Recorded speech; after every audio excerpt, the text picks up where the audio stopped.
रावण के जन्म की कथा। जब श्री राम अयोध्या में राज्य करने लगे तब एक दिन समस्त ऋषि मुनि श्री रघुनाथ जी का अभिनंदन करने के लिए अयोध्यापुरी में आए। श्री रामचंद्र जी ने उन सबका यथोचित सत्कार किया।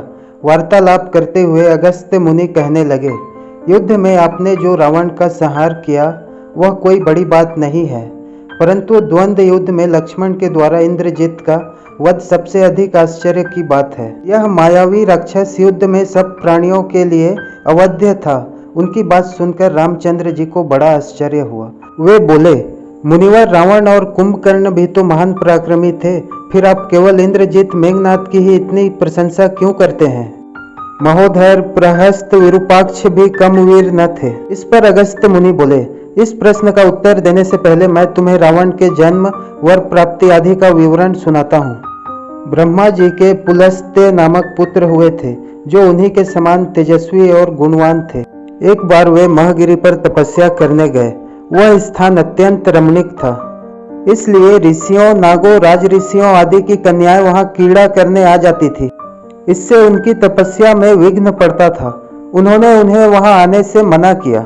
जब वे नहीं मानी तो उन्होंने शाप दे दिया कि कल से जो लड़की यहाँ मुझे दिखाई देगी वह गर्भवती हो जाएगी। से सब कन्याओं ने वहां आना बंद कर दिया, परंतु राज ऋषि तृणबिंदु की कन्या साप की बात से अनजान होने के कारण उस आश्रम में आ गई और महर्षि के दृष्टि पड़ते ही गर्भवती हो गई।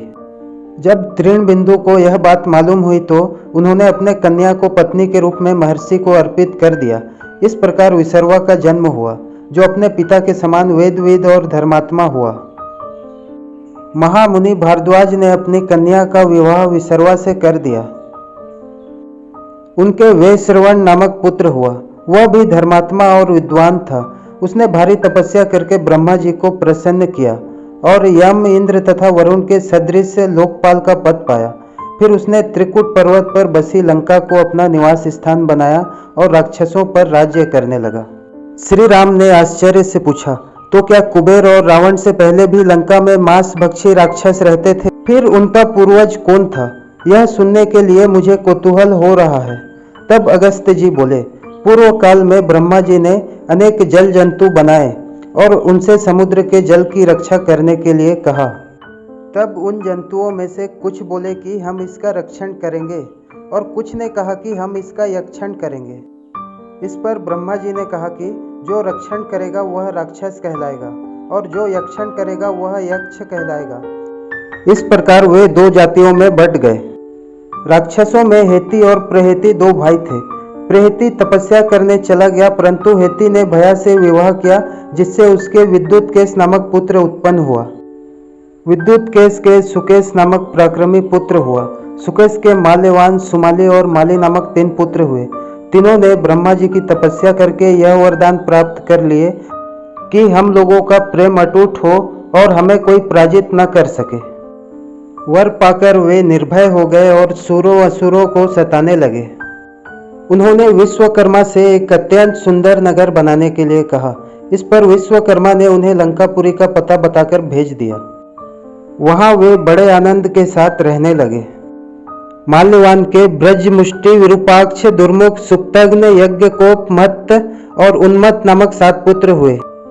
सुमाली के प्रहस्त्र, अकंपन, विकट, कालिकामुख, धूम्राक्ष, दंड, सुपासर्व, सहाद्री, प्रधस एवं भारकर्ण नाम के 10 पुत्र हुए। माली के अनल, अनिल, हर और संपाति नामक 4 पुत्र हुए। ये सब बलवान और दुष्ट प्रवृत्ति के होने के कारण ऋषि मुनियों को कष्ट दिया करते थे। उनके कष्टों से दुखी होकर ऋषि मुनिगण जब भगवान विष्णु के शरण में गए तो उन्होंने आश्वासन दिया कि हे ऋषियों, मैं इन दुष्टों का अवश्य ही नाश करूंगा। जब राक्षसों को विष्णु के इस आश्वासन की सूचना मिली तो वे सब मंत्रणा करके संगठित हो माली के सेनापतित्व में इंद्रलोक पर आक्रमण करने के लिए चल पड़े। समाचार पाकर भगवान विष्णु ने अपने अस्त्र शस्त्र संभाले और राक्षसों का संहार करने लगे। सेनापति माली सहित बहुत से राक्षस मारे गए और शेष लंका की ओर भाग गए। जब भागते हुए राक्षसों का भी नारायण संहार करने लगे तो माल्यवान क्रुद्ध होकर युद्ध भूमि में लौट पड़ा। भगवान विष्णु के हाथों अंत में वह भी काल का ग्रास बना। शेष बचे हुए राक्षस सुमाली के नेतृत्व में लंका को त्याग कर पाताल में जा बसे और लंका पर कुबेर का राज्य स्थापित हुआ। अब मैं तुम्हें रावण के जन्म की कथा सुनाता हूँ। राक्षसों के विनाश से दुखी होकर सुमाली ने अपनी पुत्री कैकसी से कहा कि पुत्री, राक्षस वंश के कल्याण के लिए मैं चाहता हूँ कि तुम परम पराक्रमी महर्षि विसर्वा के पास जाकर उससे पुत्र प्राप्त करो। वही पुत्र हम राक्षसों की देवताओं से रक्षा कर सकता है।